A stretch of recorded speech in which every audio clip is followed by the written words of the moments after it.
Welcome to Capes, Cowls Masks, the show where we uncover the world of soups and science fiction. I'm your host, David Osger. I am a podcaster and editor over on Fresh Take Hub. And as always, I am joined by my fellow co-host. Hi there, everyone. It's Tom Gapper, your resident comic book shogun, and I will not be saying anything to upstage anyone today, mainly because I've run out of ideas in that regard. How are you, Dave? I'm good, Tom. It feels like a while. We haven't got our new shows at the moment, but we're talking just about all this glorious content that's coming out at the moment. So much glorious content. We're spoiled for choice, man. Yeah, and being able to go out and socialize. We recently had a meetup with Jake as well. We got to see Black Widow. We did. We got burgers. Yeah, we had burgers. It was lovely. Yeah, it was all good. Hopefully there wasn't any branch timelines from that encounter in which three versions of ourselves got into trouble. I imagine there's at least one timeline where that happened. Well, if you haven't guessed from all our references already, today we are all burdened with glorious purpose as we are talking about the MCU's solo series for Loki, which has premiered within the past 6 weeks. We've been enjoying the many delicious episodes we've been given, and today we're going to sort of break down the entire series and review it all, talking about the madness and the weirdness that we've had, and shining a spotlight on the character of Loki, who of course has been a favorite villain in the MCU for a long time. So finally he's been given his time in the spotlight now to have his own series, which I think a lot of people were excited for, and a lot of people are very pumped after this series, especially in terms of what it has given us for the MCU as a whole, and coming hot off the heels of WandaVision and Falcon and the Winter Soldier. So he had quite a feat to sort of stack up to. But to talk about it today, we wanted to bring on a guest who is often affiliated with madness and crazy shenanigans. He also hosts the Monday Lorians along with myself and Jake. And like Loki, he kind of has many titles and variations. Niall usually doesn't know what to introduce himself, but I'm just going to say all of them. He's a podcaster, he's a writer, he's a filmmaker, he's an editor, he's a Columbo enthusiast. It's Niall Glynn. Hello, Niall. Hello.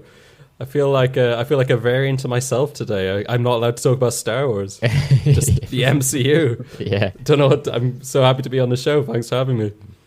We've been hoping to have you on for a while now, and it's kind of refreshing to be talking about a different franchise.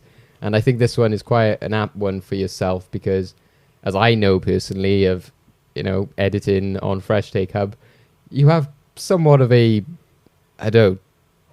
turbulent relationship maybe with the MCU, but to me, and I think to Jake, obviously when we planned this, Loki seemed the one for you, and this is the one you kind of said, yeah, I think this is the show I would want to sort of voice my opinion on. So is that a correct synopsis, do you think? It's funny, yeah, because I think I'm kind of openly critical of it, but I was thinking back when I went to see Black Widow the other day. I think I've seen every MCU film on day one in the cinemas since Iron Man. Wow. Like, I am a fan, but I think that maybe, like, I love Star Wars, and I spend a lot of time criticizing Star Wars. But I have a lot of good stuff to say on this episode. I'm pretty fond of Loki. Yeah, I think, especially Niall, because of your on the Monday Lorians, we've had this a few times, your Scorsese references as well about, when I've linked Star Wars to like a theme park experience and that kind of stuff. Where do you come down on that as a filmmaker, I guess? Star Wars as a theme park? No, like the MCU, Scorsese's opinions of the MCU, that whole can of worms. Yeah, I always feel like I like to joke about it. I think it's pretty funny, but Yeah. I feel like his comments, like his full comments, were actually pretty complimentary. He said like they're not for him, but he respects it as like a new type of cinema because it kind of combines television with like obviously movies, and now it literally has since he said that, because he said that after Endgame, I believe. Yeah. So it's interesting because I am starting to feel with these shows, and I've had like ups and downs with the show so far, but I'm wondering like maybe if the MCU had started post Game of Thrones, if they had a budget, would it have maybe worked as like an ongoing huge concept TV show? Maybe even more than films. Maybe that's a ridiculous thought, and I'm glad they're films, but it's just been running through my head, you know? Because now they can. No, I think that definitely has been a theme, and I kind of agree as well. I often, when you do think, and you joke about this often as well, and I think you put this into a lot of your articles, I'm often editing them and be like, oh, here's the Scorsese, cinema, like kind of reference. But you did use the word content a lot in the intro, and my cogs were turning. Yeah. So, yeah, when I think of the MCU, I don't think like cinema, because it has, before, like you said, before the series, it very much was serialized. It did feel like a different experience. I'm not sure if I would still say going to see Black Widow is the same as going to see some Oscar contender or new documentary or anything like that. It is kind of like a different machine, really, which I think can have its place, but shouldn't then replace everything else. And I think the fact that so many other franchises and studios have tried to start their own cinematic universes and failed kind of is like testament, I suppose, to how unique it is. But it kind of all fits in, I suppose, with, a lot of the themes of Loki, all these kind of like branching timelines and all these like variations and, the chaos and balancing like order and chaos and all of that kind of stuff. Has the MCU got free will? Are they all dictated by Kang? Maybe we'll find out. I believe I touched on the free will issue on a previous news show. So yeah, that's true. I was partially expecting them to get to the last episode and it was going to be Kevin Feige in that castle. And they were going to do a ridiculous meta thing. They were going to Animal Man it. I would have loved that. I would have loved that. To be fair, and all respect and admiration to this man, of course, R.I.P. Stan Lee. But if he was alive, I wouldn't have been surprised if they put him in that office. That would have seemed quite a cameo kind of Stan Lee thing to do. That would have been the ultimate Stan Lee cameo. Yeah. Apart from him obviously being like an informant for the Watchers. That too.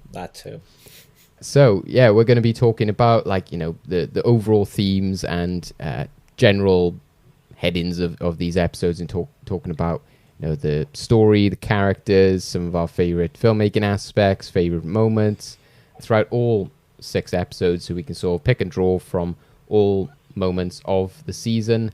And do let us know at home what you thought of Loki. Let us know if you agree, if there's any particular favorite episodes you got or any particular favorite characters.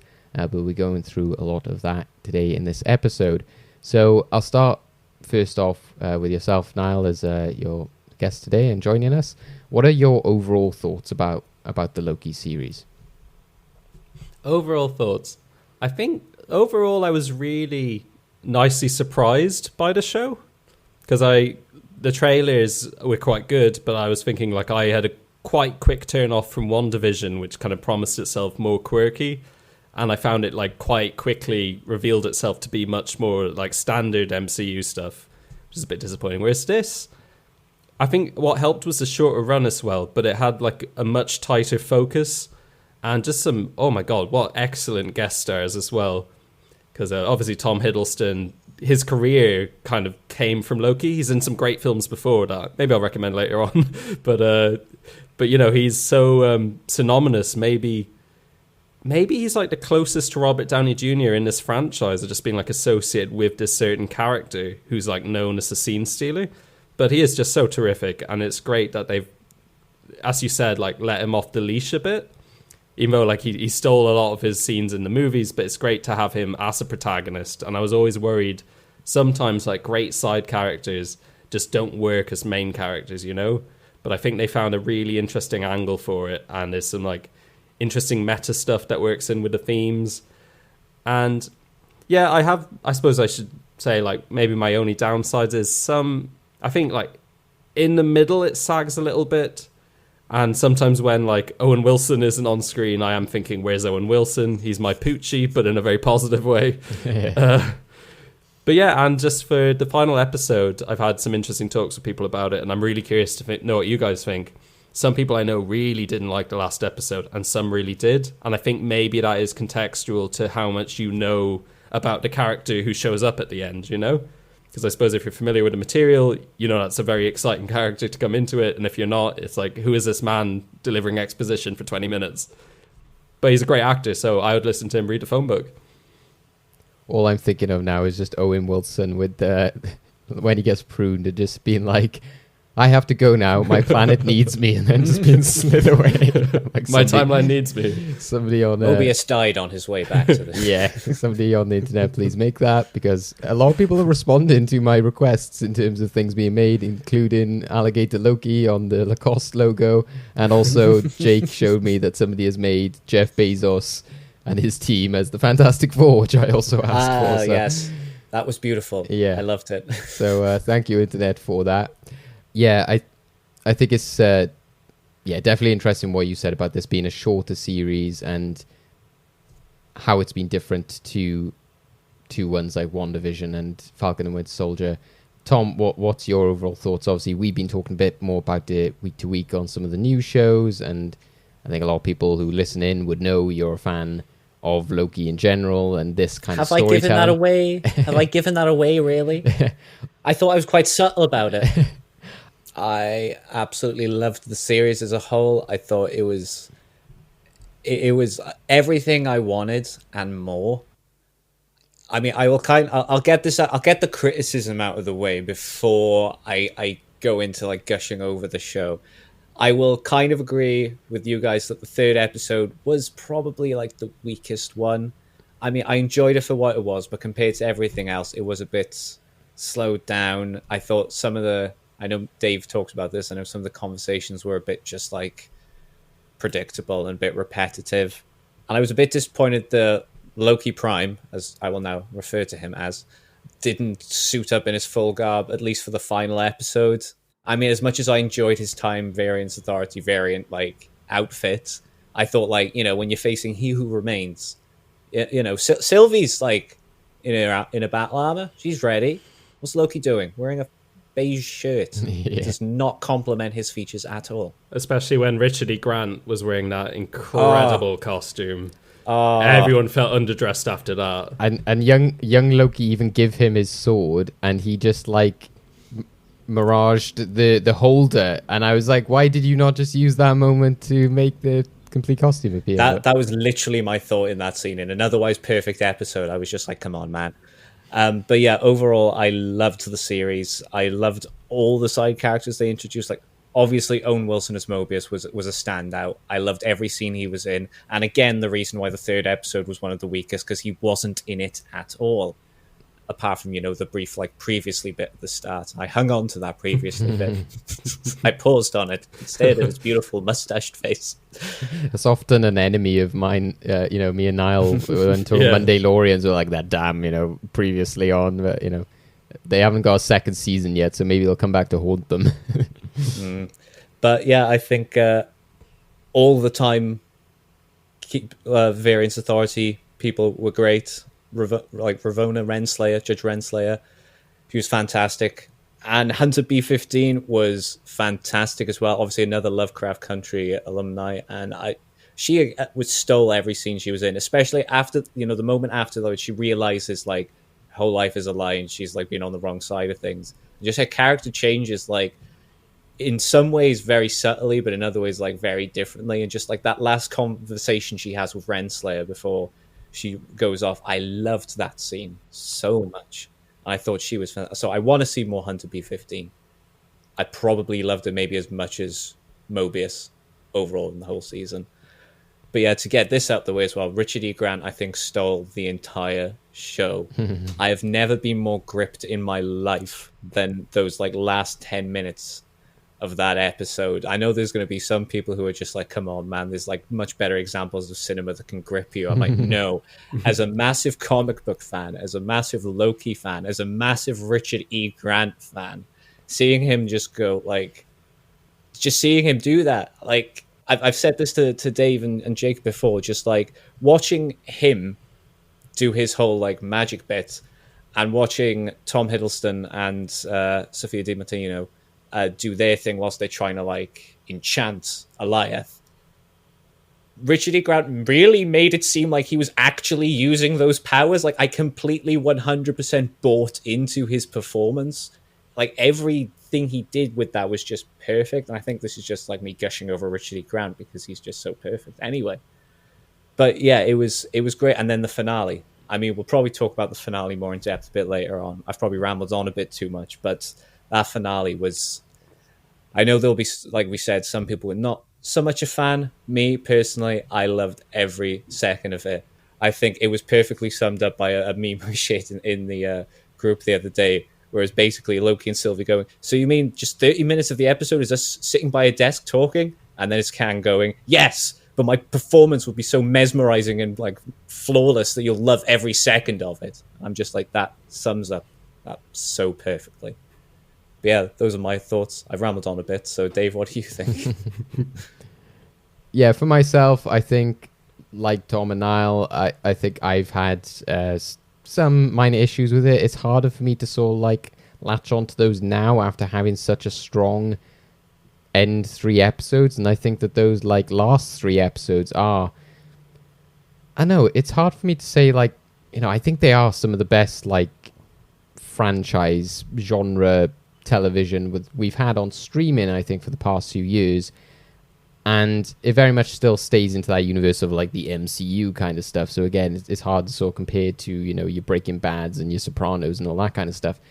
But I think that as a whole, the season is, you know, not perfect. And I think that those last 3 episodes make me then think even more so about the start. I'm like, oh yeah, it's a bit too bad that it sort of started off a bit rocky. And I think that the first episode did its job and kind of did what I had to, but there was just no way around them of ever doing that opening differently, because you're dealing with a variant Loki and introducing him and all of that kind of stuff in the TVA, whereas a lot of the other series, they can kind of just drop straight into it because we're kind of aware of the scenario that's built up to that. Or if you're like WandaVision, I guess you kind of do it in the reverse and kind of wonder what's going on the entire time. So yeah, I think that the first 3 episodes, I kind of was still on board, still enjoying it as a Marvel fan, but I wasn't like into it yet. And I think that those last 3 episodes really sort of like made me love it.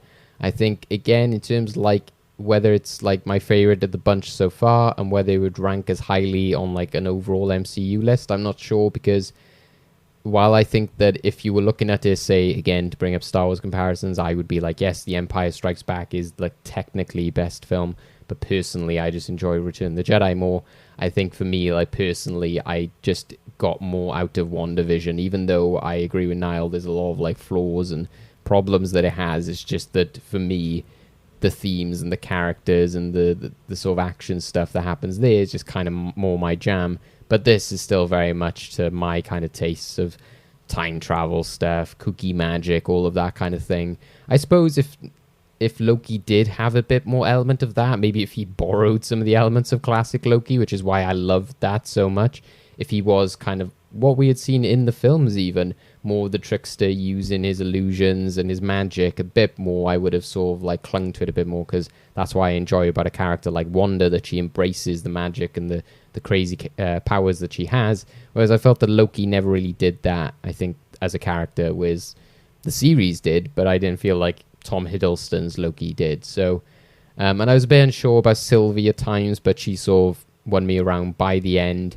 But yeah, you could definitely tell that this was more of like, especially when you get to the last episode, you're like, okay, there's no way they can wrap up everything that they're building up here.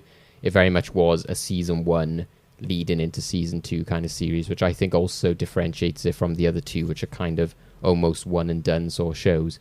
Whereas I think that this is very much a kind of like cliffhangery, like, oh my god, you know, season 1 of Game of Thrones, kind of like you have to watch the next season. So again, it's harder to sort of review it on its merits of like a series when it's kind of like, you know, that it's kind of like Game of Thrones, you have to watch the entire thing to sort of sum it up in that way. And I suppose, you know, spoiler alert, but the fact that the last episode did have like an end credit scene, which was just like a stamp going, Loki will be back for season 2, I was a bit like, come on. I was like, we could have had something better than that. I know the entire episode was kind of like almost like a post-credit scene, but I was a bit like, that was a bit lame, I thought. But overall, I thought the writing was fantastic. The score was beautiful. The visuals were amazing. I think that a lot of the time these MCU shows have kind of had that TV quality to them, but I think this has been the closest it's ever been to sort of the cinematic movie quality. And even when people say, oh, it was like a bad Doctor Who episode, I was like, no, it was a really good Doctor Who episode, because you clearly haven't seen some of the dodgy CGI that was in that show, especially back in 2005, etc. So, yeah, I think that while it did have certain moments, especially within episodes 2 and 3, of like that TV-esque nature to it, I think that there was so much great writing within this, great character arcs as well for all of our key characters, great performances, and a lot of the elements that I was a bit more skeptical or unsure about kind of worked themselves out by the end. So if I revisited the start of the series now, I'd still be a bit like, I'm not sure if you set this up in the right way. But I think the TVA, for example, I was a bit like, I'm not sure if I buy these characters as who they are. And then I was like, oh, it's because they're variants, so they're not actually meant to be like these specific people. So it's somewhat clever, but it kind of still means that the beginning of that series is kind of still muddled in that kind of feeling.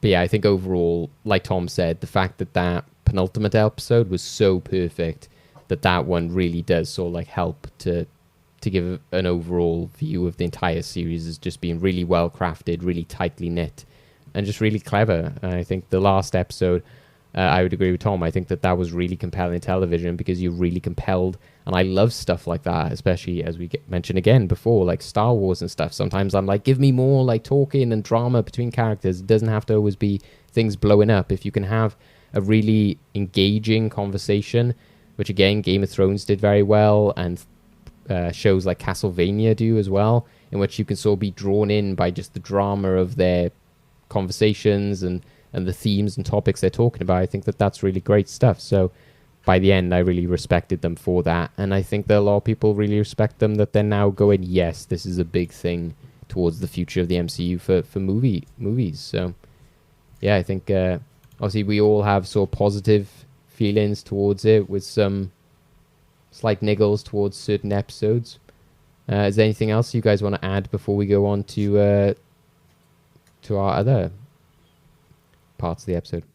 I just want to not add so much, but just double down. You mentioned how great the music was, and I just need to because it's a common complaint, I think, within the Marvel shows and films so far, is a lot of the scores aren't quite so memorable, and they haven't developed maybe so many like hero specific themes that have latched on. Like, it's kind of the Avengers theme has broken out of that a bit, I think, because it's so associated with like these great moments of characters showing up and grabbing a hammer and hitting someone in the head. But yeah, no, the music in the show is great. And I was just reading an article where, what was her name? Sorry, Natalie Holt.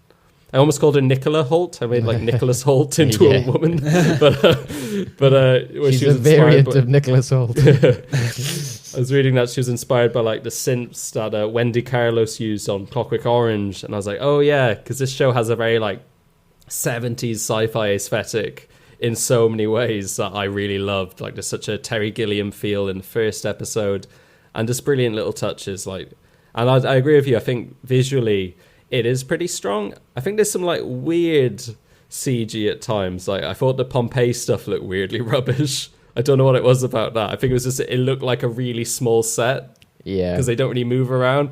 But that's all fine, because that was like quite a funny moment. I did have a horrible, fearful moment though. I think, is it the second episode that starts at the Renaissance Fair? Oh God, yeah.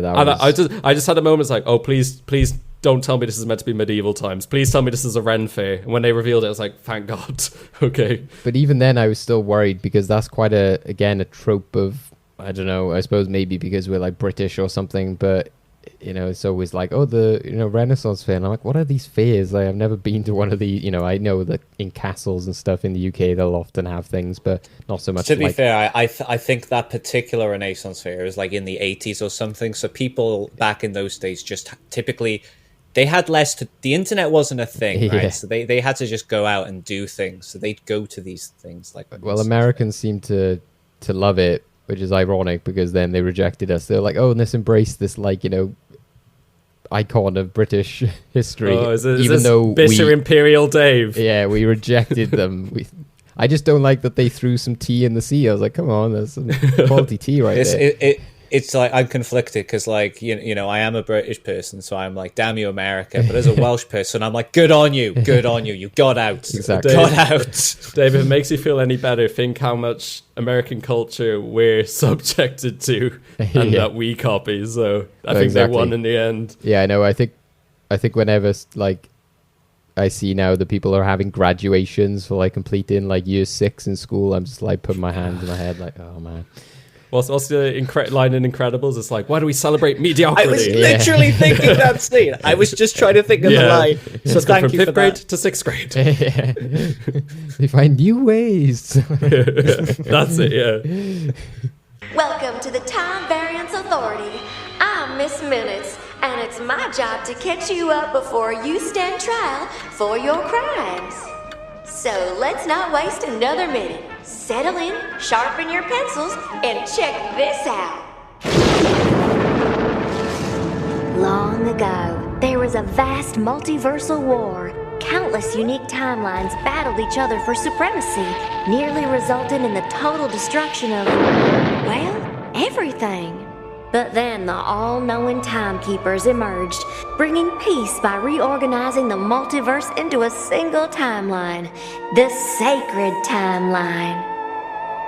Story-wise, you know, to sort of cover off the, you know, this show in sort of general facts, obviously, this episode, to look at the series director, it was directed by Kate Herron, who did all 6 episodes, which is impressive. Series writing credits, we got quite a big writing team here, mainly made up of Michael Waldron, Bisha K. Ali, we got Alyssa Karasik, Eric Martin, Stan Lee is credited on this list as well, Tom Kaufman, Jack Kirby, of course, and Larry Leiber. So obviously their credits for their characters and their contributions and all that kind of stuff. So yeah, you know, this was made up of 6 episodes, which was Glorious Purpose, The Variant, Lamentis, The Nexus Event, Journey into Mystery, and For All Time Always. So the story kind of looks at this variant Loki, which we saw in Endgame, where he takes the Tesseract and transports away when they're trying to get the Tesseract as one of the stones to sort of reassemble the Infinity Gauntlet. And this show then sort of shows us what happens to that Loki when he disappears at that moment in New York. So the story kind of shows us then him going to where he lands in like the desert, the TVA arrest him, and it kind of then is this exploration of that character to be shown his life and to have him in this moment of where he believes in, you know, glorious purpose, and he wants to sort of like rule the world and have his throne, because it's a very different Loki that we're seeing here to the Loki that we had in Ragnarok, etc. Can I ask a quick question of you guys? Oh, sorry. I was just going to ask saying, because this just went through my mind when it happened in the show. I was wondering, was I the only one? You know, when he teleports from New York into the desert and he falls into the sand. I thought that was kind of mirroring early in Iron Man when he's doing the same. He flies away from that cave and crashes. And part of me was thinking, is this show going to start with him going back in time and like killing Tony Stark? And the show is all about him doing like crazy crap in the MCU to mess with time? Because the trailers were a bit, you know, they show you a lot of stuff that without context. So I was just wondering, was that something either of you thought, or am I just weird? I didn't think like the Iron Man thing, but again, I think that was something I was going to mention, is the fact that the trailers, again, like you said, was such a mishmash. It was hard to know exactly what was happening, and me, Tom, and Jake were full of speculation as like, oh, it could be this, it could be that, and I said, oh, maybe it's just going to be weekly, these different sort of like time travel adventures, because I think the one that stands out in my mind, and I still feel a bit like robbed in a way of that like scene where, I don't know the exact crime, but it was when Loki was jumping out of the plane and everything, and they used that in the trailer of like, oh, you know, this big moment, you know, Thor's going to be in it, and then it was like, oh, it was just some sort of like cutaway looking back at the past, and it was the only one. It was like, they weren't like, oh, here's a collection of things I've done throughout my life. It was just that. So can I quickly comment on that, actually? Because that's something that was like bugging me for the whole show. Is I kind of hate that on the whim of a bet, Thor helped orchestrate like a fake terrorist attack in human history. That didn't sit right with me. I know that was Thor when he was a jerk, but I'm just saying, yeah, that was Thor before he went through like his character development. Also, the gods So they don't give a shit. to them, that's just like to Thor and Loki. The events of the MCU are probably like equivalent to a rough 2 weeks. Like, that's true. Maybe it's like of no consequence to them. That was maybe the end of WandaVision soured me on us a bit. It was like, when are any of these Avengers going to pay for their crimes? They're always doing horrible things. I actually have speculation on that because I believe the Thunderbolts are coming, and then I think the Dark Avengers are going to be coming, and I think Secret Invasion is going to tie into that somehow. It's going to be a crazy, crazy few years. This is just baseless speculation at this point. I need the Living Tribunal to show up. He's going to sort this out. I mean, you do see a statue of the Living Tribunal's head in the void, very briefly, in the background. Is there, along with the Thanos copter. Yeah, well, there's, like I said, definitely much to dive into. Like I said, plot-wise, yeah, as for the rest of the plot, much of the series then just carries on from that moment of him landing in the desert. He sees, like, throughout his life, we're introduced to Mobius, the TVA, many of, like, the big characters, such as Renslayer and Hunter B-15. We meet Sylvie along the way, so essentially Loki becomes a part of the TVA in a sense to try and hunt down this variant Loki, which is causing problems. Eventually, he sort of teams up with the variant Loki, which turns out to be Sylvie. She causes some sort of, like, big mayhem for the TVA by sort of like causing this, bomb from all the sort of devices that she's collected from them. And from there on, it's like a mission to take down the TVA because she felt that they robbed her of her life. She's got this big revenge story. So we see Loki sort of like meeting her, getting used to her, them sort of like bouncing off each other within the third episode. A weird potential romance, blossoms. And then as we get further in, of course, they do, in a way, achieve their goal. They make it to the TVA. We see the timekeepers. We learn that they're androids. And then it's all about finding out who is really behind all of this, which leads us to our final 2 episodes in which they go to the Void, which is a place where everyone who gets pruned from the timeline goes. And as Tom mentioned, and as we said with characters like classic Loki, these are all where all these mad, crazy rejections and lost moments of history have gone. And that leads them to sort of battle Eliath, which is the guard dog, as they sort of refer to it, for what is essentially the one who remains, is it? Is it he who remains? He who remains. He who remains, which is essentially Kang. And then we get that sort of great finale episode where they have like just a big sort of conversation. So, yeah, Niall, what's your, I suppose, in terms of story, etc. So there's a lot of time travel elements within this. There's a lot of character arcs in terms of going from wanting certain things and then realizing you want something else. And yeah, in terms of the themes, I guess that sort of comes into it as well, is that idea of like revenge and purpose and having new purpose in life and that kind of stuff. So what was your thoughts on the overall story and the themes of this series? Yeah, I think the story and themes this is, I think, their strongest yet of the shows in terms of the theme for me anyway. Because I think a lot of friends of mine, not a lot actually, just like 1 or 2, sorry, but with the first episode, they really didn't like Loki like watching back at the events of films. They said it was like, oh, this is like a clip show episode and it's the first episode. And I was the complete opposite. I thought that's like a really clever thing you can do because of this like Goliath cinematic universe that you built, is you can force a character to like know exactly how his life's gonna go. And it's really interesting to then use that to recontextualize him. Like he has to ask himself, like, am I doomed? Can I ever actually succeed in anything I do? And it's something, I'm going to bring up Star Wars, it's going to happen. That reminded me a little bit of when they bring back Darth Maul in the Clone Wars show, is I always felt there's like a really brilliant little tragedy to him of realizing like he's such a small piece of the cog in Star Wars, and he's trying to like carve back a little slice of his own villainy almost to like be heard.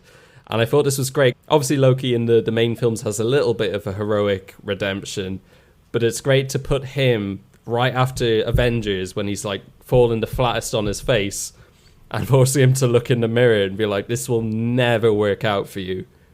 But it did like force you to look at the positives of Loki. Like they say, like, you are a survivor by nature. And I think that's all quite interesting. It's funny, I actually had forgotten somehow, because I think I'm just so used to it now, is when someone mentioned that he was a frost giant or half frost giant, I was like, oh yeah, crap, I completely forgot that he's not even like technically Asgardian or whatever.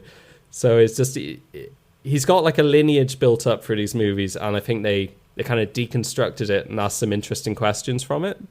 And some of my same friends I said who like weren't so fond of the last episode, is if that was the last episode of the show, I would agree. But the fact that it has the confidence to be like, no, there's still a season 2, you know, there's still more to come. I think that, like, for me, that was just like a perfect tie-in to a second season. So we're going to be going forward with this kind of heartbroken Loki, who once again is in a universe he doesn't understand, because even poor Owen Wilson doesn't remember him. That broke my heart a little bit. I say a little bit, it broke my heart a lot. I was just like, they are friends, and now they don't, he doesn't know him, and that's sad. I don't like it. But it's interesting you bring up the frost giant thing, though, because it is a thing I think a lot of people forget. I even sometimes forget. Well, it's Loki Laufey's son, isn't it? So yeah, but my question is then, like, so he's part frost giant. Like, we've seen him be in Jotunheim, and like, I mean, he was just wearing his normal clothes and he was fine. So why did he need, why was he cold? You know, in that scene in the void where he has a blanket and he shares the blanket with Sylvie. That's just how deep he's gone into his facade, I guess. Maybe, you know, like when they like touch him and he like, you know, shows the like true skin, maybe that's just how much he's like embraced that kind of, it's like a classic Loki, isn't it? Even the Mad Titan, like, you know, didn't know like the mirage I put up. Maybe he's just put up that much of a front to his true self that he just doesn't even feel the I actually like that as an explanation. I actually like that, and that's now my head canon. Yeah, exactly. There you go, Dave. You made me have a head canon. I've helped. You saved Marvel, Dave. You did it. Get Feige on the line. We did it.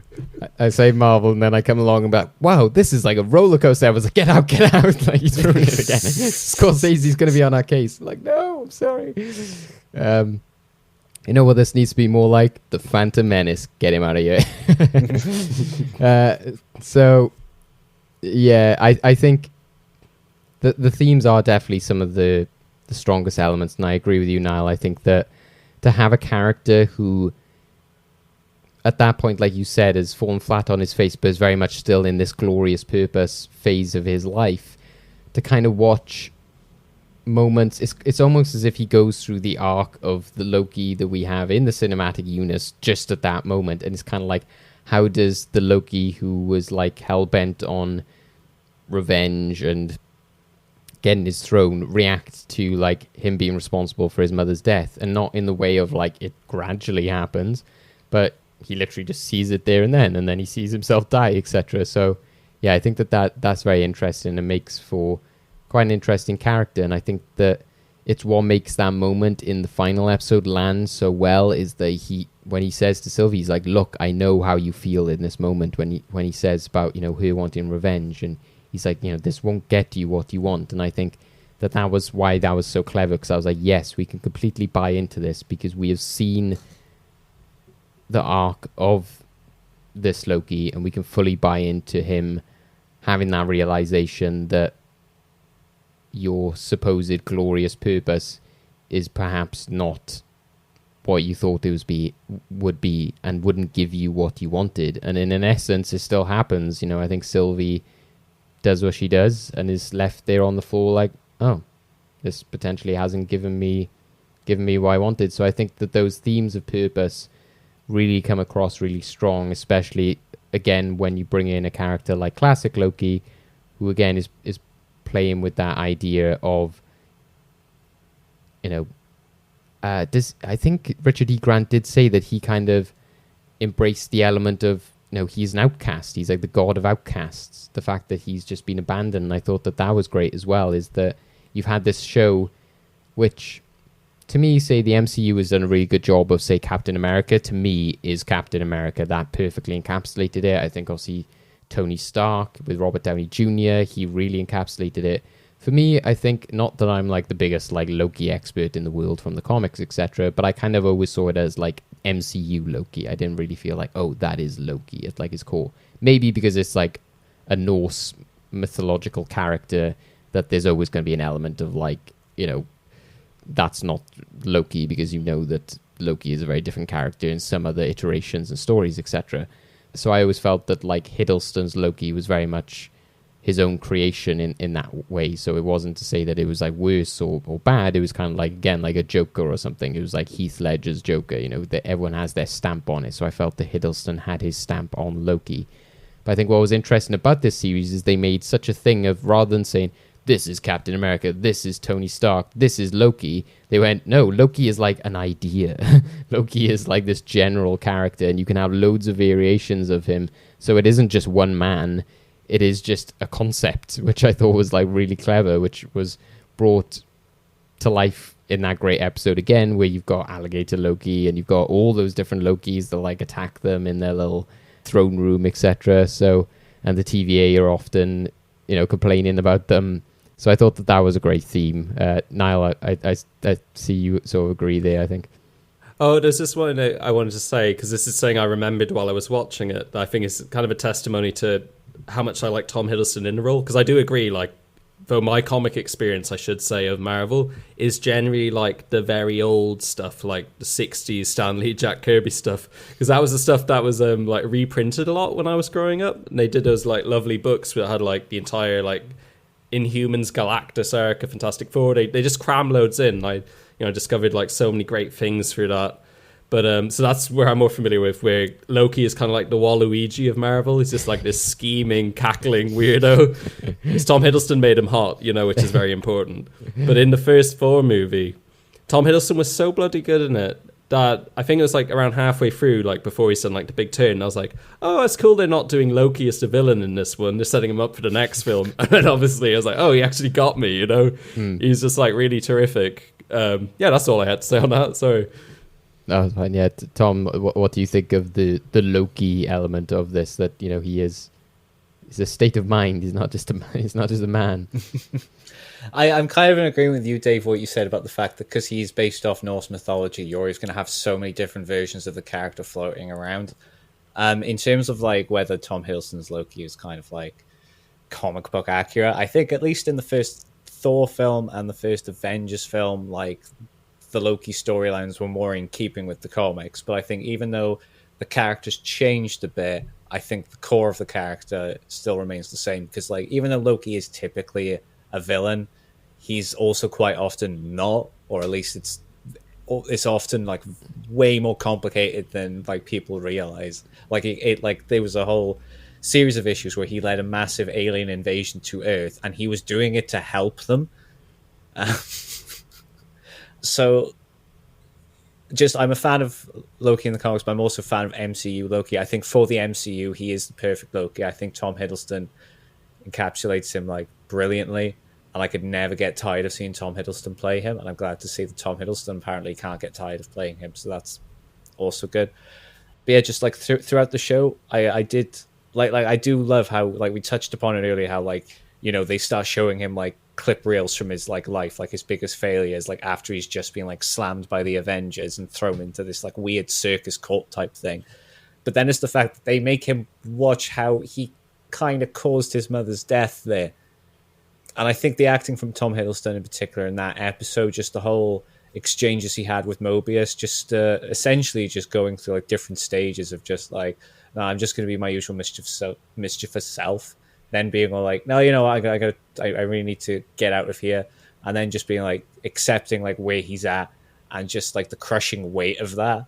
And you can like really see it in Tom Hiddleston's performance. I thought it was great. And Owen Wilson as well in that episode opposite him was just fantastic. They both work with each other so well. So very excited for season 2 and more of that. Yeah, I should clarify that I keep calling this show Loki, but it is actually Loki. Like, you really need to Loki. Just the way that he says his name makes me laugh. I'm Agent Mobius, by the way.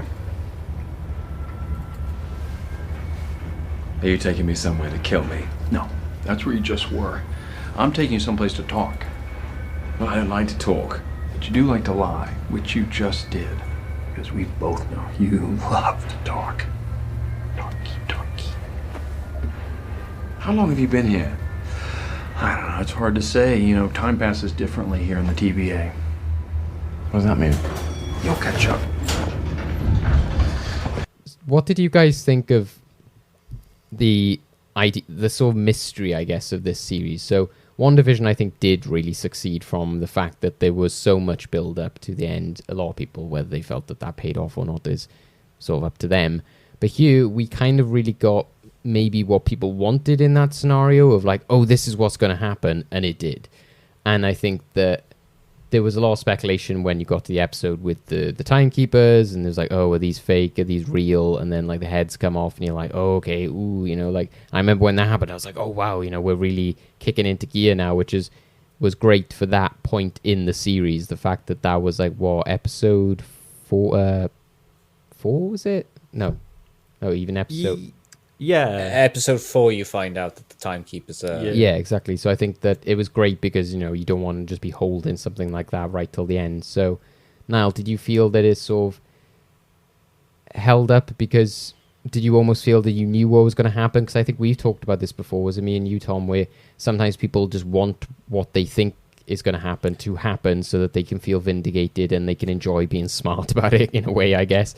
And often the MCU, it slapped them in the face, you know, a famous example with the Mandarin of being like, oh, look how clever we are, we've like done twists, and everyone's like, we don't like it. And it's like, so... Not everyone. I loved that twist. I liked it as well, you know, Yeah. I'm not one of those people. But, yeah, so did you feel that this, you know, benefited from that or was suffered? Did you feel that it was like an ongoing sort of like, ooh, what's happening? I didn't really, and that's not me criticizing the show, it's just more of a... maybe just like kind of familiar with the tropes, because I think Loki even outwardly questions that a timekeeper is real before the reveal, and the kind of like Wizard of Oz, man behind the machine thing is always, it's kind of what I expected, and I don't want to like even say it's like just because of the comics I was expecting Kang. It's just like, oh well, it's someone, and I wasn't really like so intrigued. It's like, who could this be? Maybe because it is a world where there's so many possibilities of well-known characters, or it being another Loki.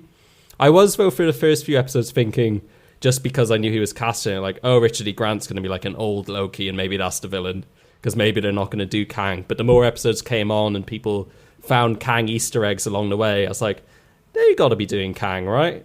Because I know that I feel terrible for the people who made WandaVision, just because I don't know, like, there's so many little things we grabbed onto, like, Mephisto. And some of it's like, oh, that's actually kind of a valid, like, thing to point out, but it clearly wasn't the intention. And so it was nice that, I think it was the showrunner of this, or was it, who, like, outwardly said near the start, like, Mephisto is not on the show. Yeah. Like, please stop asking where Mephisto is. Yeah. There's just like a little devil in the background of a church, and they were like, no, we're stopping that right now. Yes. So I wouldn't say there was so many, like, there isn't like a great twist or even so much a mystery as much as I just liked seeing what happened. But I think that is partially how I consume kind of superhero media now. I can't remember the last time I was like very surprised by something that happened, you know, but I think that might be over familiarity, or maybe they're just making too much superhero stuff. Don't want to turn to Scorsese, but yeah, no, it's an ocean. I think that Get out. I know. I have established it's just that we have so much content in total. I just feel like all the characters I saw die in Endgame, I've just seen them all this year already. They're all back. I think... Okay, you're not wrong. You're not wrong. I'm going to be seeing Tobey Maguire in December. What is happening? Oh, God.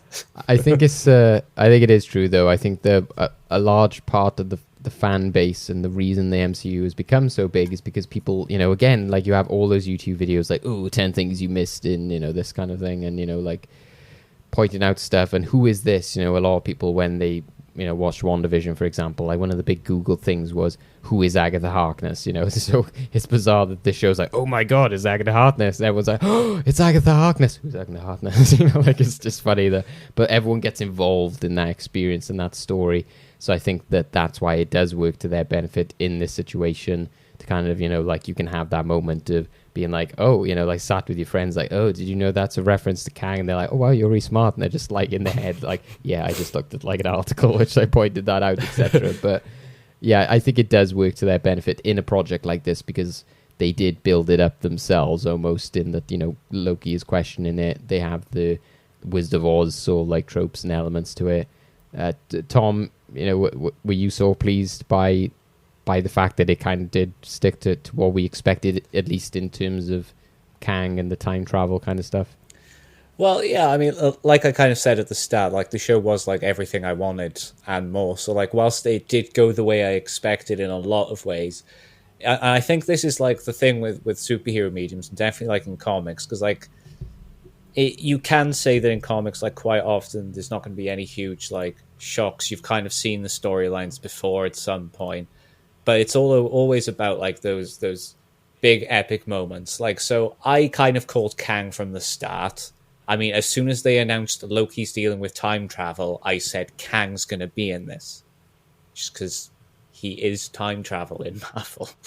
So I always called Kang from the beginning, saw that he was going to be coming into this, so it wasn't surprising. Still loved it though.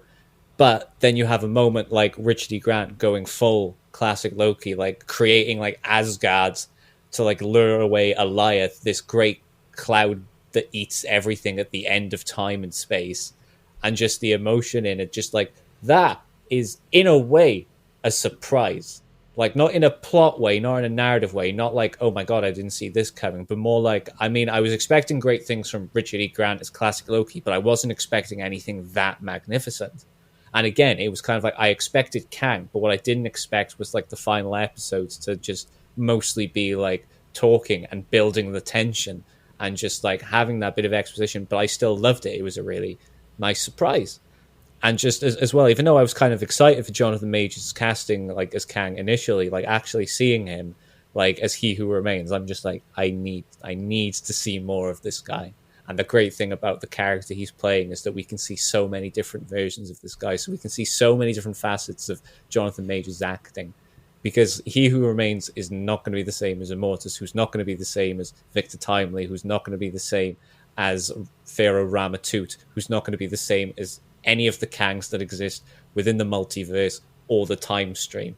Because that's also the thing, even though they have killed He Who Remains, surely there's a version of him still existing in the past on that time stream, and that's before going into all the variants from the new branching timelines in the multiverse. So that's just something to think about. Well, that's what I was going to mention, actually, is just like, did you guys find yourself getting a bit, again, this is, I think as the show is, because say with Falcon and Winter Soldier, that very much embraced the kind of like thriller, spy, I don't know, drama kind of stuff. And in a way, I suppose WandaVision was a bit more of the kooky kind of stuff we had here, but it was more kind of into the fantasy kind of stuff. You had the sitcom kind of elements. There was more like superhero kind of stuff. Here, it very much did, lean into the kind of very science fiction elements, which I in a weird way, has kind of been lacking in the MCU in some regards, because even though we've had films like Guardians of the Galaxy, etc., well, something like time travel, etc., feels very ingrained within sci-fi, in a very specific genre within sci-fi, which I think is why you've had so many series like Doctor Who and time travel programs, because it's such a big element to deal with. Like in Harry Potter, they were like, okay, let's just keep that to one film. Let's not mess around with time travel in any other films. So did you guys sort of end up thinking, like, almost in your mind, like branching off? Because especially at the start, I was kind of like, well, hang on, how would you have these variants if you have a sacred timeline? Because the way I was going into it was thinking that there was already existing multiple timelines, but maybe they were just maintaining all of them to not make sure that there wasn't any chaos or anything too divergent. So when it came to a character like Sylvie, I was like, well, hang on, does that make sense? Because how would she have even... So say the scene in which she gets taken by the TVA, I was like, well, that would mean that she would have had to be like born, raised by like the Asgardians, and then taken at like 8 years old. So what, the timeline is reset all the way back to when she was born? So there's quite a few moments in the show in which I was just like questioning the timeline stuff, especially when you get to the last episode, in which it's kind of like, oh, I knew everything that was going to happen. And I'm like, so is there a timeline for this specific place in the Citadel? And like, I don't know. I was like, what happened before you discovered time travel? Because you discovered that in year 3000, and was it always meant to happen? And I'm like, I don't know. It gets confusing when you think about time travel stuff in that way. I was lucky because before the show started, I just rewatched like a great time travel documentary called Austin Powers, The Spy Who Shagged Me, which looked to the camera and said, don't worry about it, just have fun. Yeah, exactly. And all this time travel wibbly wobbly. Like, if they don't want to be too scientific with it, I don't mind, because I love how the TVA leans into like the comic book visuals of like, oh, what if like time cops were like this kind of stuffy bureaucracy? And that's about as far as I think about it in that terms, you know? Because, like, geez, if we're talking about variants and multiverse, it's just like a big, like, spaghetti spilled on the floor timelines, you know? And I think that's what's fun going forward, is it looks like that's kind of what they're going to be dealing with as the next existential threat after Thanos. And, yeah. Tom, how do you see all of this wibbly wobbly, timey wimey, especially as a Doctor Who fan? It is all wibbly wobbly, timey wimey stuff. I think as a Doctor Who fan, as a massive Doctor Who fan, I can just like gloss over it. Like, and kind of as Niall said, just like, don't worry about it. Don't worry. There's been so many times where you could probably take a Doctor Who plot and go, wait, how could that actually work? Because in a previous episode you established, it's like the silence. That's fine. all I'm saying. it's basically, in the words of Grant Morrison, when he was like asked by people, you know, how come Batman and Robin don't age? It's not fucking real. I mean, as soon as they're talking about, and I'm not paraphrasing, those are his literal words. It's not you know.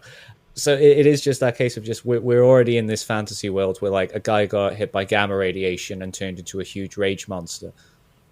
You know, there's a thing called suspension of disbelief at the end of the day. So like I can forgive any sort of things where you're like, well, surely this opens up, like, yeah, sure, there could have been another timeline where there was like all classic things, but the thing I got from it, which I think kind of, for me anyway, rectifies any plot holes, is the fact that like they kind of semi-established that the only reason classic Loki got picked up was because he like decided he wanted to go and see his brother, and then like as soon as he like left his cave or whatever, they showed up.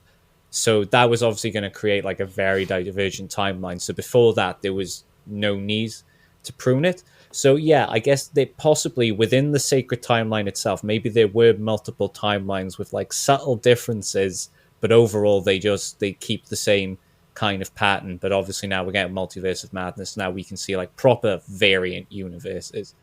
And I maybe see it as maybe like the reason classic Loki had that garb was just like, I mean, from the sounds of it, he was out there on his own for a very long time. It could have just been at some point he lost his original clothes and tried to like make his own clothes or something. No, I need to believe that this was like he you know, sported that for a long time. That is classic Loki. But the other thing is that He Who Remains like designed this all, so it's entirely possible he just went, I wonder what would happen if a universe happened where everyone just wore the most ridiculous outfits, and then when he got bored of it he was like, right, okay, we should prune that now. We're almost at Kang time. Get back. Yeah, exactly. I want to see the universe where they are all dressed so comic accurate though, because they would be so colourful and beautiful. It just make me so happy. I remember Asgard. Not much, but I remember my life. The universe wants to break free, so it manifests chaos. Like me being born the goddess of mischief. The TVA showed up, erased my reality, took me prisoner. I was just a child. Stole a tempad and I ran for a long, long time, which really sucked. Everywhere and every when I went caused a Nexus event. In terms of the characters, you know, obviously we have many new characters that are brought in. We see returning characters mainly in the form of Loki, I guess. You know, we have sort of like, you know, we get allusions to characters like Thor, etc. But we Lady don't really... Sif. Yeah, Lady Sif, Lady yeah. Sif. After so long. We didn't really have, apart from that, any sort of like, you know, like Nick Fury shows up or anything like that sort of moments within this. So, Niall, what was one of your like standout favorite characters or performances within this series? I think my standout, and it's not going to be the most interesting choice, and I think I've probably made it very clear already, is Owen Wilson, and not just for his character, but I hadn't realized how much I've missed Owen Wilson as a presence, you know. Because growing up, he used to be in so many things. He used to team up with Jackie Chan, you know. Yeah. He was like such a staple. And when I got older, I got quite into like Wes Anderson films, and because I'd never rated him so much as a serious actor until I've seen him like carry some really like heavy scenes in like a very like charming way, and just his whole vibe is so chill. It's so nice, so that it doesn't feel like. This is one of those performances where it doesn't feel like almost Owen Wilson's playing a character. It is like, Owen Wilson's now in the show. But that's the thing I quite like about Marvel is, because when I was much younger, I was a huge fan of Adam West Batman.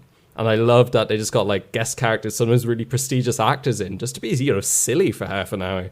And I'm not calling Marvel silly, but I think they do, a lot of these guest actors do like really get into it. And I loved that about him. And I thought his arc was actually quite touching. Because I really bought his friendship with Judge Renslayer, and the betrayal of it was really well done. Maybe, I think, Loki might have gone a bit far, like calling them friends. That was just one of those weird things. It's like, maybe it's a bit too soon to drop the F word. Not that F word, but you know. But yeah, I loved him. And when he wasn't on screen, you know, I was upset he wasn't on screen. And I think it might have helped episode 3 a bit if we did get to cut back to see Owen Wilson doing his own thing and maybe sow the seeds of his disillusionment earlier on. Because then we've got a nice... Because I think the first 2 episodes set up like more of a buddy cop thing that then did like quite a shift to a Sylvie and Loki kind of romance. And maybe it was just like the focus might have been a bit too split from that point. I think they could have used like a stronger spine to it. But I loved Owen Wilson. I still do. Yeah, it's very much, to me, again, I think of that, you know, Wedding Crashers, you know, you recently wrote about Vince Vaughn, you know, career, like it's almost as embedded in my mind, like, oh yeah, they're a common duo, and I'm like, wait, they were only like a duo in like one major project, maybe, I don't know, but yeah, and I suppose, yeah, he was collaborated a lot with Ben Stiller, etc. So yeah, for a few years, all we had was sofa commercials in terms of Owen Wilson. Oh wow! So I will. One prediction: I think next season we're going to get Luke Wilson as Mobius's variant, and we're going to get the 2 of them sharing the screen. Yeah, that would be great. Just kind of doing the Hemsworth sort of like. Yeah. Oh wow! Tom, you've sort of talked about your love as well of Mobius and classic Loki. Is there any other sort of standouts to yourself? How did you find like Sylvie in the end? That's not a character we talked about as much, I guess. I loved Sylvie. I did. When they first introduced her, when she like drops the hood and she's like, "This isn't about you," I was like, "Ooh, hello." And then like the way she like before she walks out of the like through the portal, she just looks back at Loki and just does that like little wave and then walks. I was just like, okay, I'm intrigued. You've got me intrigued. 3rd episode, it's like I liked her in it. But I think there was, like we said before, there were some elements of the 3rd episode that were a bit not on par with the rest of the season. And I think some of the dialogue wasn't great for her in episode 3, but I still enjoyed it in it. But then episode 4 to episode 6, I thought she was flawless. I thought Sophia Di Martino was absolutely brilliant. I loved the character. I loved all the little moments with like her and Loki, from the romantic moments to like that final, like, really emotional moment when she's like, "Why aren't we seeing this the same way?" He's like, "Because you can't trust, I can't be trusted." But like the way she says that line, the way she says like, "Why aren't we seeing this the same way?" It's just like, it's just really, really well acted, I thought, and I'm excited to see more of her. And I think she's definitely a very different kind of Loki. I think I was right. And many people were right that she is kind of, even though she is a Loki variant, she's kind of also sort of amalgamated with Enchantress in a way. But I'm hoping maybe they'll move past that because of the whole, you know, they're stronger than they thought type thing. Yeah, I think there's more to come with her. I don't feel like, obviously, I don't think we're finished with her, but I feel story-wise there's still a lot to tell with her, kind of, because there's so many She's got blanks. to fix her mistakes and apologize to Loki for breaking his heart and then pushing him into the wrong universe. But yeah, I feel story-wise, even the fact that, that all we've seen of her was just when she was a child taken away. There's so many blanks you could fill in from there. And like you said, whether she is connected to Enchantress, etc., I feel, because it's a multiple season kind of thing, like with Game of Thrones, etc., there could still be an element of like, ooh, who is she? What has happened? So I think that could be a large sticking point going forward. I think for me, I would also want to just give a shout out to Tara Strong as Miss Minutes, because we saw her on the poster and we were like, is this just a fun thing you've added to the poster, which she's like in the advert and that's it? But no, she actually played quite a large role.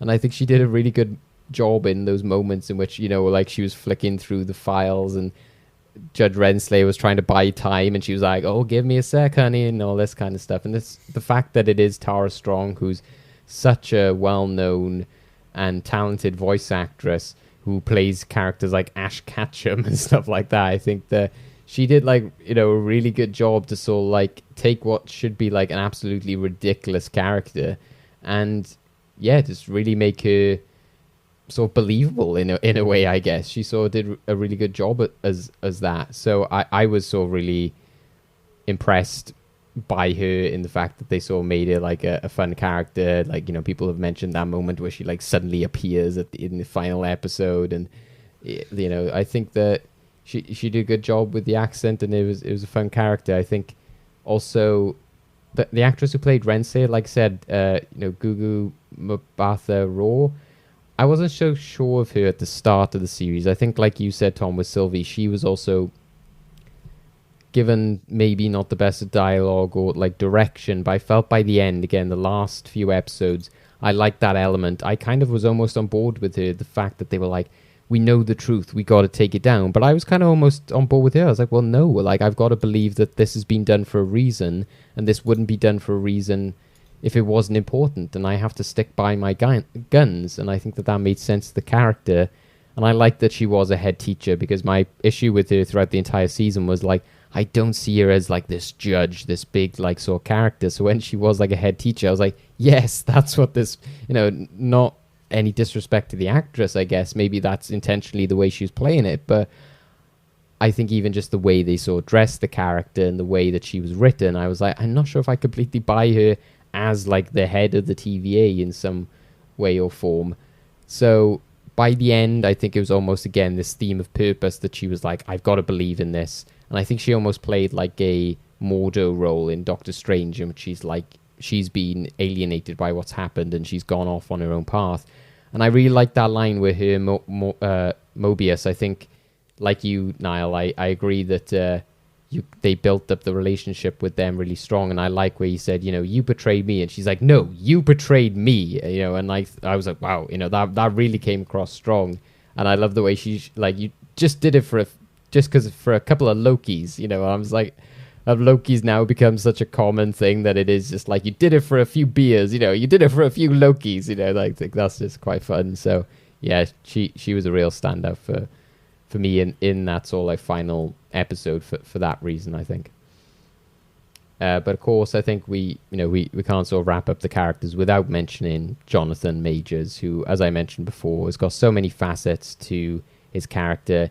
He's having so much fun in that final episode, and that's what makes it so encapsulating. And it works the second time when I was rewatching it. I was like, this still holds up, because there's so many elements and little tweaks he makes. I love like when they start fighting, he's almost like a little kid, like, ooh, I get to watch a fight. And, he like is like, ooh, and like making all these like different faces.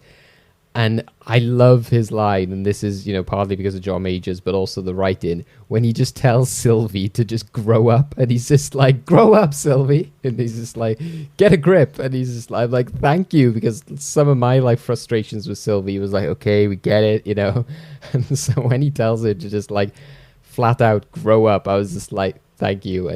But it was so good. I loved the element of him saying, we're all villains here, He had such a way with like words and like flipping between different personalities.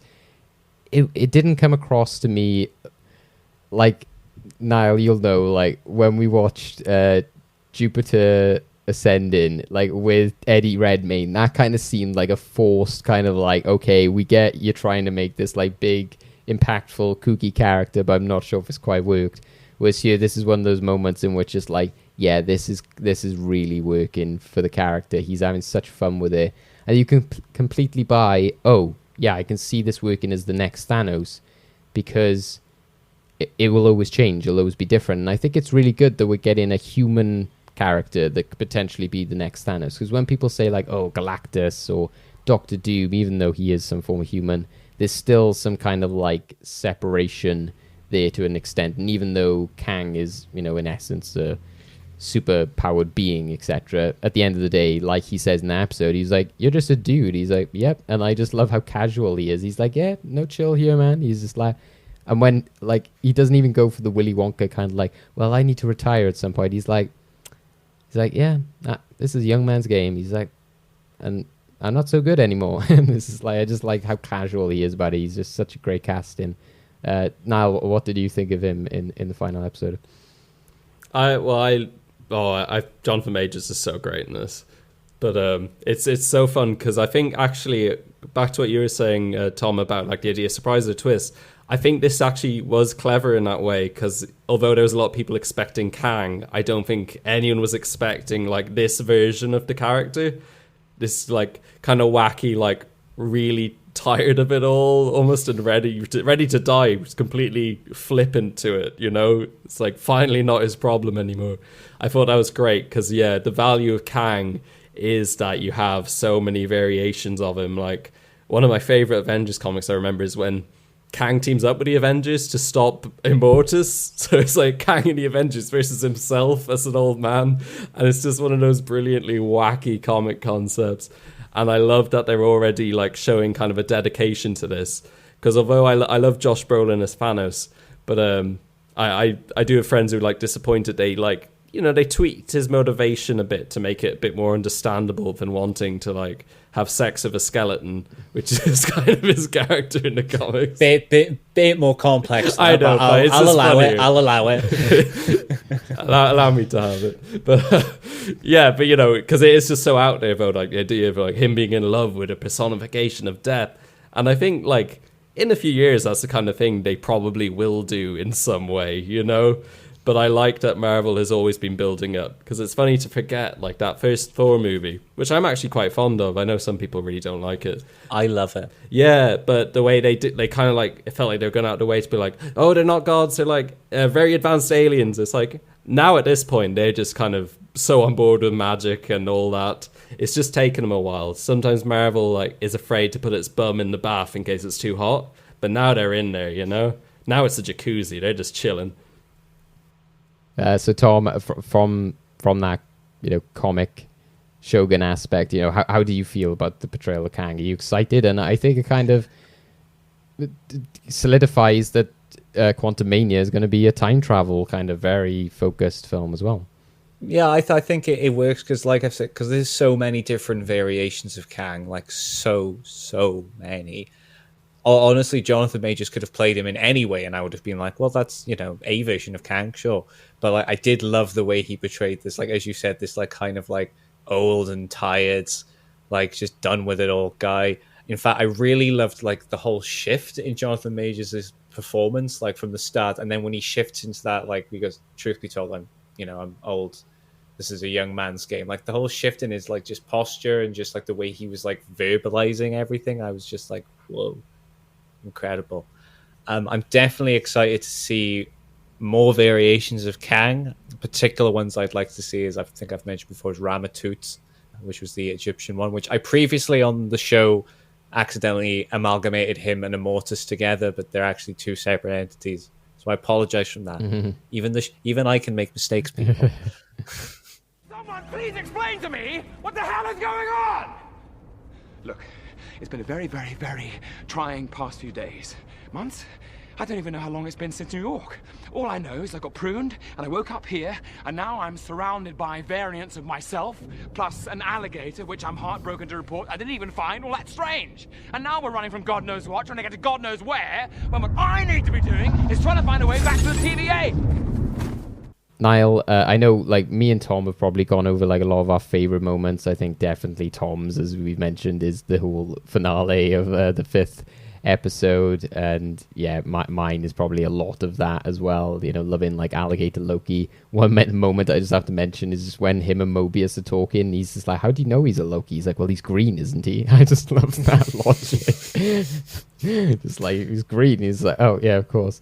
But is there any sort of standout, like absolute favorite moments for you? I suppose I think this is like a very small moment, because it's both something I love and hate at the same time, is at the end of that 4th episode. Whenever Marvel decide to randomly do a credit scene in these shows, it's very annoying. I like it at the very end, but when you like can miss it in an episode, that does irritate me a bit. But that credits thing of Richard E. Grant and all the other Lokis showing up, like, what a great hook. I think that should have just been in the episode, you know, at the very end. Someone online compared it to the joke in Arrested Development of the magician convention with a sign that's like, "Please take us seriously." And that's firmly ingrained into my subconscious now. Yeah, that was great. Like I said, I laughed hysterically like when that happened, just because I loved it so much, and even to go back onto that moment of making the illusion with Asgard, just him doing the like glorious purpose and showing him like laughing, like I absolutely like just absolute feels like just that moment just like brought a tear to my eye, man. So good. Brought a tear to my eye. I hope literally. we see him again in the future. I know Richard E. Grant said he's up for a classic Loki and alligator Loki show, which I think would be amazing. In terms of like the Lokis though, I think like obviously I love alligator Loki, and I think the bit I love about him most is when they're just walking around and he's just like sort of like shimmying around on the floor. It's not even the bits where he like eats the hand and stuff like that. It's just the quieter moments in which he's kind of just there like chilling in like a little pool, or they're all walking and he's kind of just like waddling along in front of them, etc. I just find it funny. I will say just out of the Loki variants, because I actually forgot about him till right there, the other Tom Hiddleston with like the vote Loki President stuff. Loki? Or Yeah, President Loki. That one fell a bit flat for me, I think, just having another Tom Hiddleston. It just like, I think in an episode with so many Lokis, he just like, maybe they should just got a new person, just do something very radically different. I think it's such a classic image from that comic storyline though, that it made sense, and it's made such a famous thumbnail for a lot of places and promotion. I respect them for doing it, but I almost feel that they should have backed him up with more, because apparently all of those were meant to be Lokis, and I'm like, well, why does he just look like Loki and none of the others do? So they either should have made the others look more like Tom Hiddleston, or doubled him up, or I don't know, yeah, maybe even just or like... maybe not call them Lokis, maybe just say they're just other people that Loki's just acquired. Yeah, something, yeah, I don't know, like maybe they should have gone to more, you know, a harder Loki school, because I know that Hiddleston, Richard E. Grant said, you know, Tom Hiddleston will sort of teach everyone, you know, the character and stuff. Maybe there should have been a bit more like research of, you know, another extra module of Loki teaching on their part to sort of really encapsulate the character. I would have really loved it if they had one who was like the Loki from Norse mythology, and he went off in a spiel about his life. They were like, "What the hell are you on about?" Yeah, exactly. That would have been great. Because I think that out of all of them, I think like boastful Loki obviously plays his part. He's very good. I'm not too sure of the actor who plays young Loki. So if they are going to lead for him, you know, to have young Loki going to be in some sort of young Avengers or anything like that, I would maybe pick a different actor, to be honest, because while I respected what he did, like script-wise, I wasn't sure the performance was always there. Some of his delivery was a bit hammy and like felt a bit forced sometimes for me. Yeah, I just don't feel like I got to see enough of him really to make an assessment. I think he looked great in the costume. They got that they got that perfectly, but the costumes in general have been pretty good. It's just the moment in which he says like, "Loki, take this with you," and like when he's like standing there, I was like, I just feel like I was watching him be directed on screen kind of thing. It just... Though I did enjoy, one of my other highlights is when like they've all got wine and he's got like an orange juice or something. That was fun in a carton. Yeah, it's a nice little touch. Yeah. So finally, Niall, as somebody who is like more skeptical of the MCU, what do you think that the impact of this is on the future of it, and what are your closing thoughts? Well, I suppose the big impact, and this is something that is pretty vital, I think, because you know the MCU. The movies did all right, but it didn't like become a thing until the Avengers, we could say, that they finally sold the concept of the shared universe. And what was really important is that credit scene with Thanos, Because obviously the Avengers was a huge movie, so everyone who saw it and loved it was like, but who's the guy at the end? So they already had like some of the legwork done. And I'm almost a bit worried that they're setting it up in a TV show, just because I don't know. Obviously, like, cinemas are a problem at the moment. Like, the Black Widow figures are something that's being debated a lot at the moment. But I wonder how it'll do in terms of setting up this villain, because I think they've, without like worrying about who's seen it, I think what they've done is set up a really exciting concept of a villain who is multiple villains in a way, and the stakes are bigger than the Marvel universe. They're the multiverse now, and it's quite interesting. Not to compare the two really, but just that it looks like, you know, Marvel now and DC are both going like very much in this multiverse direction.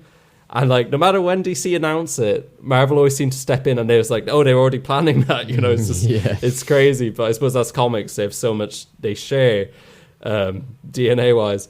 So this is actually, I think this has rejuvenated the MCU for me just a little bit, because I think this year, like, just being kind of trapped in a house for a lot of it and having like Marvel stuff like every week for a while, it was finally giving me like proper fatigue. But I think this is actually, and I quite enjoyed Black Widow, but it very much felt like, okay, now she gets her film finally, and that's kind of almost more like an end to the last phase for me mentally. I know they're not saying it is, but it's like, just as far as I can view it, because like it's weird like mixing that story in that way. But you know, it's an enjoyable flick. But this is like really giving me something to look forward to, and it's kind of making maybe some of their future films that they've announced make a bit more sense, and that we're finally moving on from Endgame in kind of a significant way. That this, like, the multiverse is fractured. Like, geez, who expected to wake up on a Friday morning and see that on TV? Mm-hmm. So, yeah, true. Very excited. Both saying I expected and not at all, if that makes sense. In this, a real journey into mystery. Wibbly wobbly timey-wimey stuff, that does kind of make sense. But yeah, I agree with you in terms of like, I think to me, I feel that like the TV series, I'm like, okay, I understand that we've had all these delays and you've had to just like chuck them all out within 1 year, kind of. So I'm hoping we'll get back to a level of like, you know, I did kind of enjoy the like, ooh, you know, the 3-4 month wait for an MCU film. Whereas like at the moment when it is like every month or 2 months, I hope we do get back to a kind of spaced out stage. And I know that like Jake sometimes like disagrees with me, but I do feel that I know that Kevin Feige has said conflicting things and different things in interviews, but I think like you now, I think there's still an element you have to make the biggest stuff in the cinema. I know the majority of your audience is going to watch the television shows, but there's something about it to me which just still says that like, look, make this the bridging of the gaps, the unique stories, the backstories. But I don't think, like you said, that you can have like this world-changing thing happen in a TV show and then a film go on about like, oh, wasn't it terrible that happened? People could be like, whoa, what? You know, like, even if people watched it, they might just not even remember it because maybe like the experience of not watching it on the big screen might have affected that. So I think that, yeah, I think it comes down to how Kang is handled in Quantumania as to how he becomes the big bad. Because, you know, this might now look like, oh, actually, that was kind of just like an origin, a kind of like smaller part, and this is where we sort of really get introduced to him cinematically, if you will. So I think that would be interesting. I think that end shot of him, his statue in the TVA is quite exciting, but the good thing about the TVA is that they can almost leave that as a television thing. Like, I wouldn't want to see the TVA in film. Like, I wouldn't want them to have, like, Ant-Man visit the TVA or anything. Like, keep it to a television medium. I think that just world kind of suits that aesthetic and that sort of way of storytelling, I guess. And so, yeah, I definitely think it's interesting as to the future of the MCU. Tom, what do you think? I think, yeah, I echo a lot of your thoughts. It is very exciting to see this direction we're going in. I know we already kind of theorized on all the links between like WandaVision, Loki, and Multiverse of Madness and Spider-Man and all that. But yeah, it is just nice to be, because there was, obviously we had that year where we had no Marvel content because of COVID, but also it was kind of just nice to have also a break from like this unstoppable juggernaut of film. And I actually saw people just saying they're like, oh, the MCU is like effectively over. There's no way they can top Infinity War. You know, they're probably going to struggle to have a plan going forward, this, that, and the other. Really negative things, and just seeing them knock it out of the park with all these shows, and now seeing what they're setting up for the future of the MCU, it's just like, how could you have ever believed they didn't have a plan going forward. The plan was Kang. Kang will rule all. And once they bring in Doom as well, that's then shit's going to kick off like tenfold. Then we get the like Secret Wars. It's going to be amazing. I do genuinely think we're getting Secret Wars. To be honest, I never thought the Loki would be, you know, we all went like, oh, and I think there's that joke on Twitter, isn't it? Like that picture of Wanda, like, oh, you thought I was going to start the multiverse. It's actually like Loki. And I think I did say a few weeks ago on one of the news shows, I was like, oh, it does seem a very Kevin Feige thing to do of like, oh, this character who's, you know, very much linked to chaos is the one who starts it all, which I think is quite interesting. And I think that image, obviously, of all the branched realities is quite interesting. I've seen a lot of people take that and just put the MCU projects onto it, kind of putting like Blade and everything. And I'm like, so are we saying that every MCU project that's going to come in the future is all on some different timeline? Because that's going to kind of ruin with their continuity. It's like, hey, we should team up with Blade. Who's that? I don't know. He's in a different timeline. Damn it, we can't team up with him, you know? It's like... Do you know what I'd love is if in the future going forward, just because Marvel has so much money now, if they're ballsy enough to go to the universe where Edward Norton's still the Hulk, they just like fix all the bad blood and get him back. Yeah. But they take a wrong turn and end up where Eric Bana is the Hulk. Like, oh God! Some people Lou Ferrigno. Some people did say that. They put like the Fantastic Four, the Fox one, and the Daredevil like TV show all on these different branched realities. It's like, okay, we'll have that, we won't have that. But, you know, yeah, I think it's interesting. And I think that could be also a way of bringing in the X-Men. I've said to Jake, I think that I could see the Fox X-Men in some capacity. I'm not saying we're going to just be there with Patrick Stewart and everyone back again, but I think that Marvel could be tempted just to go, you know what, we've got this universe, we've got this kind of like cast of characters with some very popular iterations of them, such as Hugh Jackman. Let's just use this like branch timeline thing to bring them in, and this, you know, it solves the problem of like where have the mutants been, and how can you accept mutants and not, you know, how can you accept superheroes and not mutants kind of thing. And you could bring in, you know, they could decide to be like, oh, well, we like him, but we don't want her. And, you know, so they could just decide which mutants they prefer and which, you know, actors, etc. don't want to come back. Then, yeah, you know, just replace them and, you know, time travel, you know, whatever, if they've changed face, etc. Some of us, new worlds meant only one thing, new lands to be conquered. The peace between realities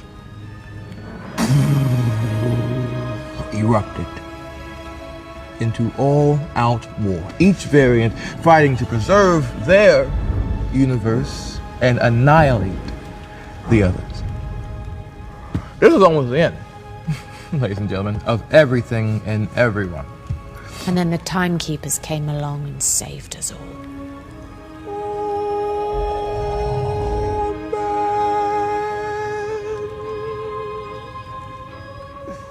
No, no, this is where we diverge from the dogma. So, yeah, I think, you know, we're all very much fans of Loki. You know, it had its highs and its lows. I think definitely, as we said, this sort of second and third episodes were maybe the ones that suffered from that the most. People have said that episode 3 was kind of like a bottle episode, and it does work within that context, but I think it's just the fact that the pacing and something about like the effects, like Niall said, and just some of the elements being similar to things like Doctor Who is where it rubbed people up the wrong way. But what a finale, absolutely fantastic. Really has given people what they wanted and adding something to the MCU now from the television shows, which has really impacted it, which has really said, right, this is the trajectory we're going in, this is what's going to happen. And I think it does make a lot of sense now that we are going to have, you know, Spider-Man and Doctor Strange are like the big projects that are going to follow this up, apart from, you know, Shang-Chi and the Eternals, which I guess were sort of delayed projects anyway. So I think that sort of line of films sort of makes sense, you know, to have Loki and then, you know, Doctor Strange and Spider-Man sort of the natural follow-ups, I guess. So yeah, I absolutely loved this series for what it gave us. Some really sort of solid storytelling, some fantastic performances and music and action, you know, and I just suppose anything that we didn't get, hopefully we get more in season 2 and we get more of Richard E. Grant, hopefully in the future. I would love to see that. Any other closing comments from yourself, Tom?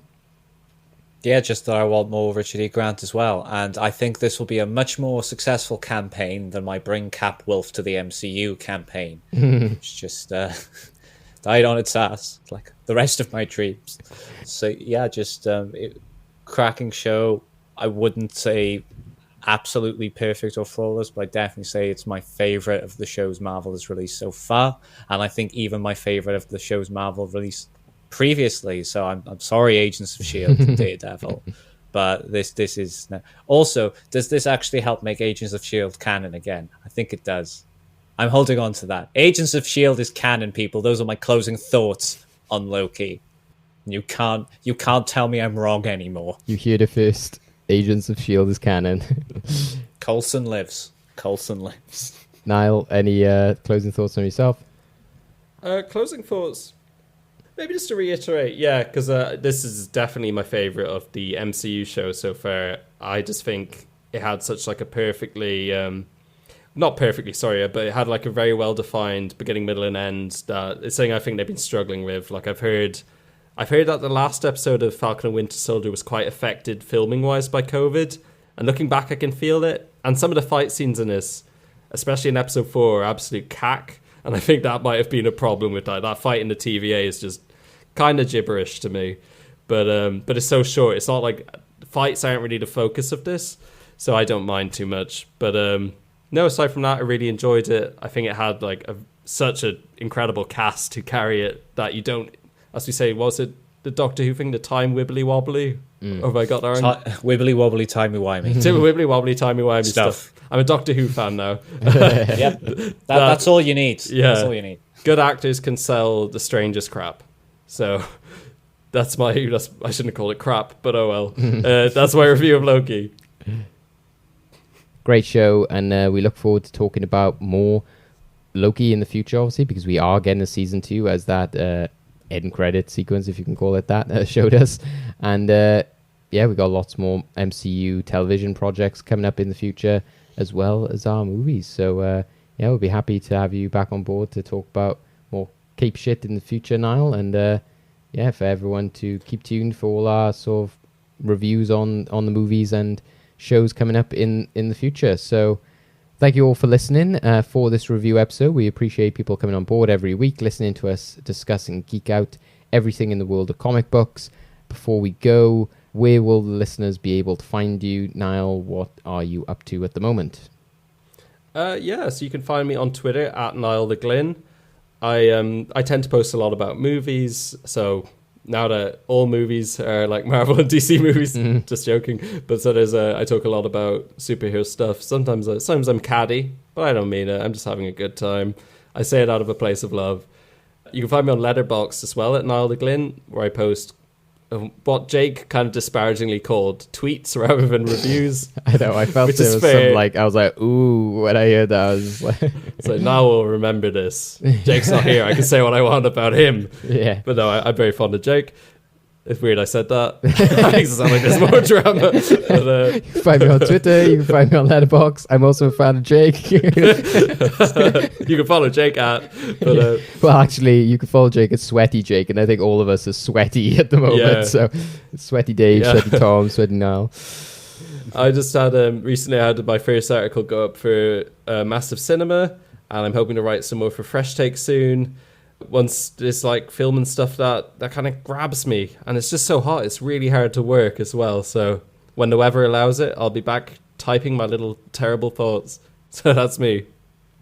We look forward to it now. We look forward to it. Tom, where can we find yourself? Well, as per usual, you can find me on Twitter at GapperBoy, where I will be sharing my comic opinions, occasionally sharing some cool panels, and discussing the merits of motion control on the new Skyward Sword remaster with Niall, actually. Yeah. I'll talk Zelda all day, every day. I was going to say, don't rub it in Niall's face that he can't play Skyward Sword. I would say I'd play it after this, but it's just way too hot to be like... Yeah. And you can catch me on the show next week, where me and Jake have a very exciting show planned, actually. Yeah, which we're going to be very... Dave might be there. You might be there. Are you there? I might be. It depends on how it depends on what happens in the timeline, to be honest. I might be pruned. It depends. Just be like, where is Dave? Yeah. Why is Dave? So yeah, that'll be a great episode. Links kind of what we talk about, in terms of villainy with Loki, etc.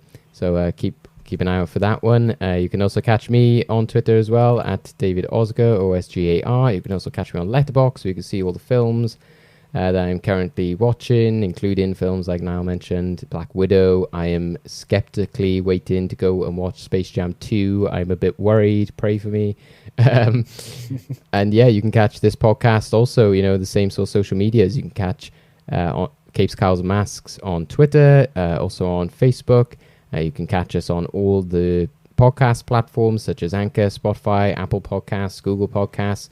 Subscribe, follow us on there. If you're on Apple, leave us a review. It really does help us to go up in the rankings. Ratings also help us to get spotted. So it'd be much appreciated if you can sort of share this podcast around, tell all your friends, and stay tuned for more episodes and more thoughts in the future. Let us know what you thought about Loki and the trajectory of the MCU. And thank you for listening. We'll see you all next week. Stay safe, and we'll see you soon. Wink. Bye. Bye.